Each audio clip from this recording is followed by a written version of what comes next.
তুফানের post credit সিনে আফরান নিশো থাকতে পারে। এই কথাটা শোনার পর আগে সবাই এক্সাইটেড হয়েন না। কালকে প্রেস কনফারেন্সে রায়হান রাফির কথা শোনার পর এটা জাস্ট আমার মনে হচ্ছে কাল তুফান সিনেমার প্রেস কনফারেন্স হয়, সেখানে রায়হান রাফি, মিমি চক্রবর্তী, শাকিব খান সহ এই ফিল্ম রিলেটেড অনেকেই ছিলেন। সেই প্রেস কনফারেন্সে রায়হান রাফি একটা বিষয় রিভিল করেন যে তুফান সিনেমার post credit scene must watch, দেখতেই হবে, এবং সেই ক্রেডিট সিনে এমন চমক থাকবে যেটা বাংলা চলচ্চিত্রে এর আগে কখনো হয়নি। ওয়েল, এই কথাটা শোনার পর থেকে কেন জানি মনে হচ্ছে যে হয়তো বা পোস্ট ক্রেডিট সিনে নিশু থাকতে পারে। এখন এখানে কিছু থিওরি রয়েছে। ফার্স্ট অফ অল, আফরান নিশুর কিছুদিন আগে দুইটা সিনেমার অ্যানাউন্স হয়, সেই দুইটা ফিল্মের ডিরেক্টরকে এটা এখন পর্যন্ত একদম শিওর না, প্লাস এই দুইটা সিনেমার নাম কি হবে এটাও কিন্তু শিওর না। এখানে প্রথম থিওরি, যদি আফরান নিশুর তুফান সিনেমার সাথে কোনো রকম কানেকশন নাই থাকে তাহলে এতদিনে আফরান নিশুর যে কোনো একটা সিনেমার অ্যানাউন্স করে দিত। 2025-এর ঈদ উল ফিতরে আফরান নিশুর একটা সিনেমা রিলিজ পাবে, তো সেটার অ্যানাউন্স এখনই করে দিত যখন শোনা গেল যে আফরান নিশুর দুটা সিনেমা আসতে যাচ্ছে। দ্বিতীয় থিওরি, আফরান নিশুর এই দুইটা সিনেমার যে production house, I think Alpha I এবং চরকি, সো আবার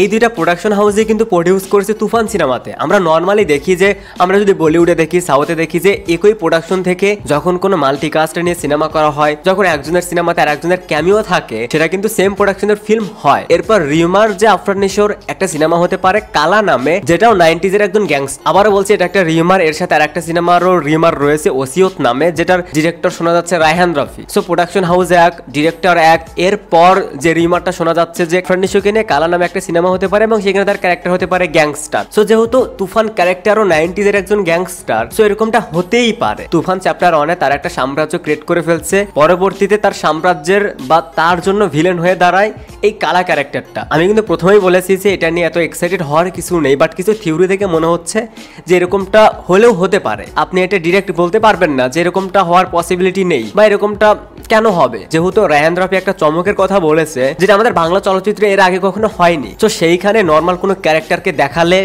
সেটা কখনো চমক হবে না। দ্বিতীয়ত, সেই পোস্ট ক্রেডিট সিনে যদি চঞ্চল চৌধুরীকেও দেখায় সেটাও চমক থাকবে না, কারণ তুফানে চঞ্চল চৌধুরী রয়েছে এটা আমরা জানি। চমক যদি দেখাতে হয় তাহলে সেখানে এমন কোনো ক্যারেক্টারের এন্ট্রি থাকতে হবে, সেখানে এমন কোনো ক্যারেক্টারকে এস্টাবলিশ করতে হবে, সেখানে এমন কোনো ক্যারেক্টারকে দেখাতে হবে যেটা দেখার পর মনে হবে যে না, হ্যাঁ এইটা চমক। আমরা বিক্রমে দেখেছি রোলেক্স ক্যারেক্টারটা, এটা নিয়েও অনেক অনেক অনেক পেজ থেকে এটা নিয়ে কথা হচ্ছে যে যদি এরকমটা হতো যে পোস্ট ক্রেডিট সিনে আফরান নিশুর একটা এন্ট্রি থাকবে রোলেক্সের মতন, জাস্ট বুম। এখানে আরেকটা থিওরি, তুফান যদি খুব বেশি সাকসেসফুল হয় তাহলে এটার কিন্তু চ্যাপ্টার 2 আসবে এবং এটার জন্য কিন্তু পোস্ট ক্রেডিট সিনটা ডিজাইন করা, এবং তুফান চ্যাপ্টার 2 আসার পসিবিলিটি 2025-এর রোজার ঈদে। তো রিমার অনুযায়ী আফরান নিশুরও রোজার ঈদে একটা ফিল্ম আসবে। সেকেন্ড, রিমার অনুযায়ী আফরান নিশুকে গ্যাংস্টার ক্যারেক্টার দেখা যেতে পারে কালা নামে একটা ফিল্মে। থার্ড, দুইটা সিনেমারই প্রোডাকশন হাউস এক। Fourth, director Raihan Rafi. So ছোট ছোট রিমার গুলো যদি ক্যালকুলেশন করা যায় তাহলে মনে হয় যে হ্যাঁ এরকমটা হতেও পারে। যেহেতু এখন পর্যন্ত আফরান নিশুর কোনো সিনেমার অ্যানাউন্স করা হয়নি, হতে পারে তুফানের সাথে সে ইনভলভ, তুফান চ্যাপ্টার 2-তে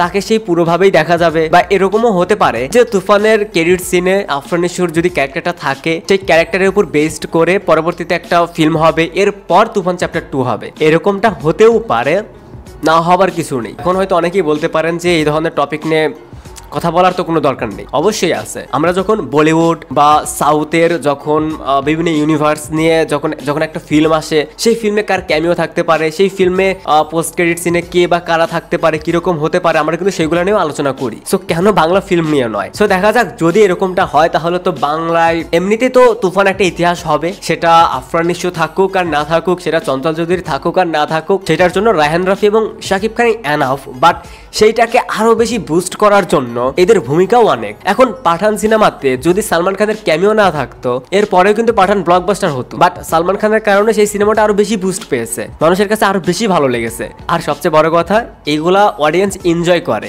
এইগুলা নিয়ে কথা শুনতেও তাদের ভালো লাগে। আর সিনেমাতে যদি এরকমটা হয় তাহলে তো সেটা জাস্ট গিফট। তো এই ছিল ওভারঅল বিষয়টা নিয়ে আমার ওপিনিয়ন। আপনাদের কাছে যদি কোনো থিওরি থেকে থাকে, আপনাদের কাছে কি মনে হয় সেটা অবশ্যই কমেন্টসে জানাতে পারেন। Thanks for watching, by.